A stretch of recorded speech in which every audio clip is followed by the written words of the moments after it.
Bonjour, Chantal Binet de Divinity and Grace. Ça me fait plaisir de vous accueillir ici. Je vais prendre un petit moment pour parler un petit peu du langage de lumière parce que ça peut sembler très nébuleux. Ça l'était pour moi même quand ça m'arrivait, quand je faisais des transmissions.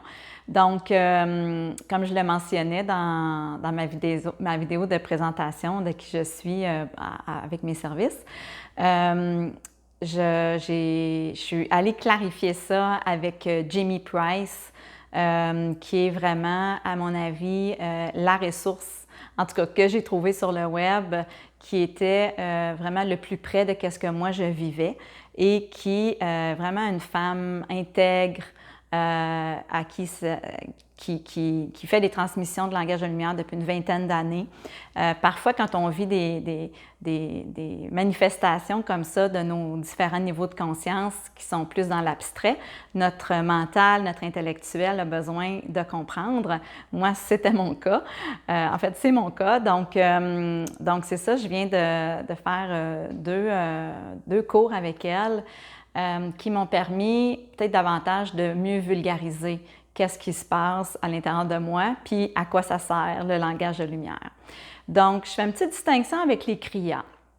Parce que les kriyas, je le partageais dans une de mes vidéos, c'est vraiment des mouvements involontaires qui se passent à l'intérieur de nous, qui est l'énergie qui se promène, je vais dire comme ça, qui se manifeste, qui prend de l'ampleur, qui prend de l'expansion et qui fait en sorte que notre corps bouge et qui est vraiment juste une manifestation de notre énergie naturelle, notre chi, l'énergie de vie qui nous habite et qui s'active souvent lorsqu'on a eu un éveil de la Kundalini ou qu'on est sur le point d'en avoir une ou peu importe, mais qui fait en sorte que ça nous amène à connecter avec cette partie-là de nous, cette partie-là de nous qu'on connaît moins, qu'on a peut-être moins appris aussi dans nos connaissances. Moi, je n'avais jamais entendu parler de ça. Donc, les kriyas, c'est une manifestation de l'énergie d'une forme un peu plus profonde, un peu plus dense.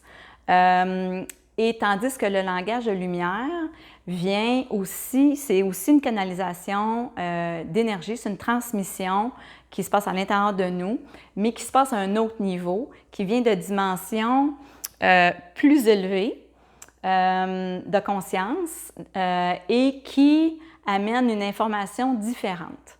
Alors, les kriyas, c'est beaucoup une énergie aussi pour guérir au niveau physique et qui amène une autre couche de profondeur au langage de lumière. Donc, les deux ensemble, c'est hyper puissant et les deux ont comme intention la guérison. OK? Donc, on appelle la guérison énergétique. Il y en a, c'est le Reiki, hein, c'est avec placer les mains sur le corps à différents endroits. Et donc, c'est une autre forme de guérison. C'est pas juste les mains, c'est le corps au complet, mais oui, dans les mains, il y a des chakras dans les mains, dans les doigts aussi, dans nos pieds. Donc, moi, ça se passe dans mon corps au complet.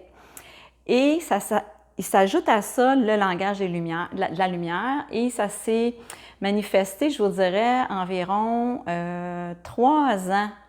3 ans et demi, 3 ans et demi après la manifestation des kriyas dans mon cas.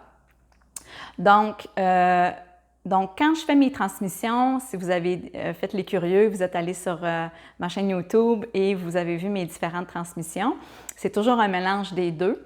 Alors, le langage de lumière, c'est plus les petits mouvements là, qui ont l'air des petites vagues. On dirait que l'écriture se fait et quand je fais des vocalises aussi. Donc, dans mon cas, c'est commencé au début avec juste les kriyas physiques. Alors, les mouvements ronds, circulaires, spirales et beaucoup de respiration aussi, saccadée. Différentes positions de yoga, des asanas qu'on appelle, ou des mudras avec les mains, avec la bouche. Donc, ça, c'est comme plus physique, tandis que le langage des lumières, c'est plus, je vais l'appeler comme ça, plus féminin. C'est plus fluide, c'est plus léger aussi, mais tout en puissance aussi. Et c'est de la canalisation d'informations, parce que de la lumière, on est fait de lumière, ça c'est important de le partager, on oublie ça, ou on n'en est pas conscient, on est fait de lumière, on est fait d'électricité. Notre cerveau, c'est une belle machine électrique, notre cœur aussi, et notre corps aussi. Donc, on a un pôle négatif, on a un pôle positif, même chose que la Terre. Alors, on est fait vraiment d'énergie, on n'est pas conscient de quoi on est fait. Donc, ces énergies-là se manifestent de différentes façons. Alors, quand on regarde une cellule humaine au microscope, on s'aperçoit qu'elle vibre. Plus elle est en santé, plus elle est forte, plus elle va vibrer et plus elle est lumineuse. Il y a de l'information dans les cellules, OK? Et c'est ce qui va donner un signal au corps de produire différentes choses, OK?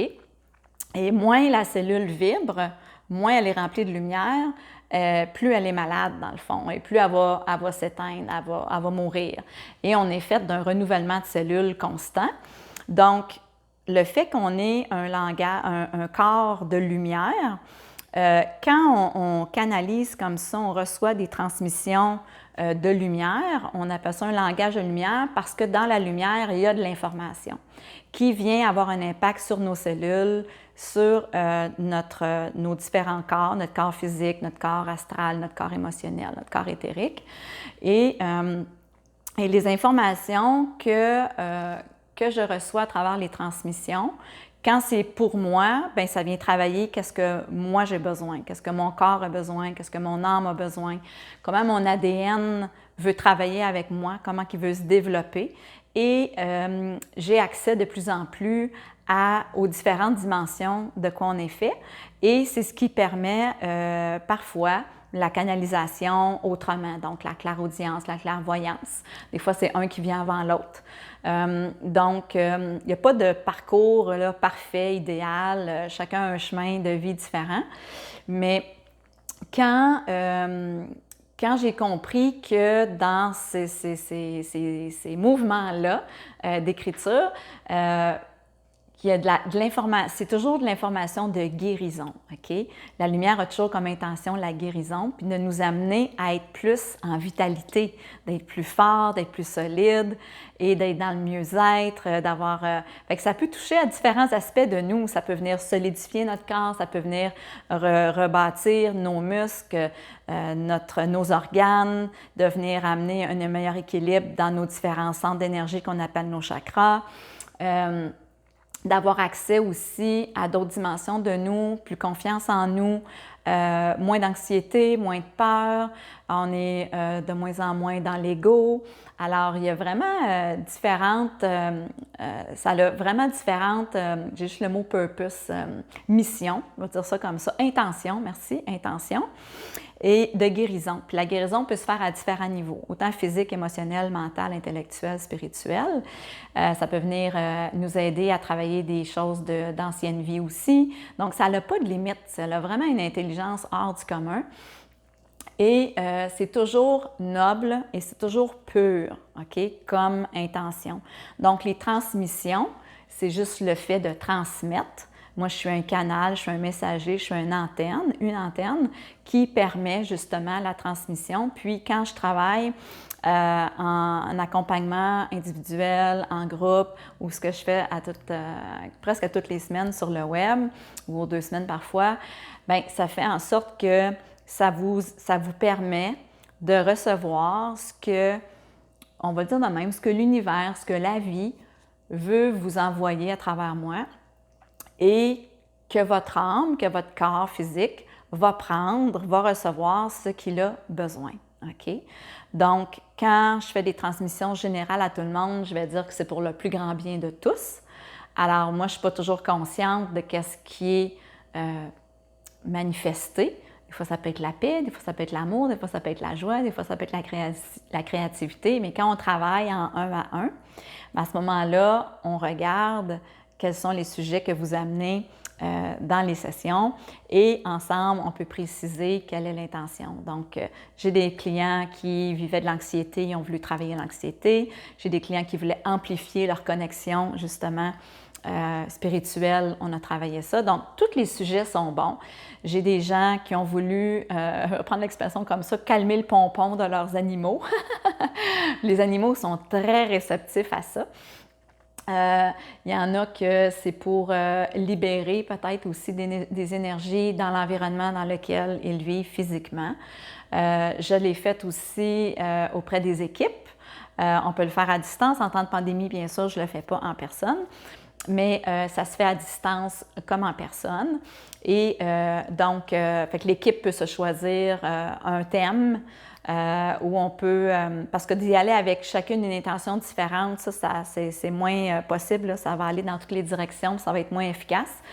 Mais ceci étant dit, je voulais comme un peu vulgariser, puis d'expliquer que ça ne peut pas vous activer quelque chose de négatif, ça ne peut pas venir empirer une situation, ça ne peut pas, c'est divin, ça vient de la source qui est guérisseuse, ça se dit-tu?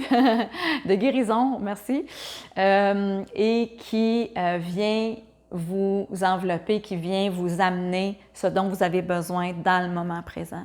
Alors, c'est pas tant à moi de vous dire, ben voici aujourd'hui, on va faire une transmission de ça, à moins qu'en canalisation, ça soit très fort, ça soit bien ciblé. Mais je voulais que vous compreniez que ça ne vient pas activer quelque chose que vous ne voulez pas activer. Et si votre Kundalini est déjà éveillé, est déjà activé, ça va juste venir amplifier. Amplifier veut dire, c'est comme si ça vient calibrer davantage, parce que quand la Kundalini s'éveille, des fois l'énergie s'en va dans toutes les directions. On vient de changer de fréquence, hein, on vient de changer de vibration.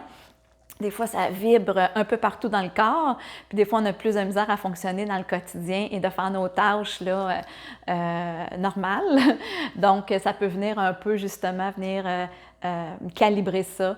Ça vient aussi après la session.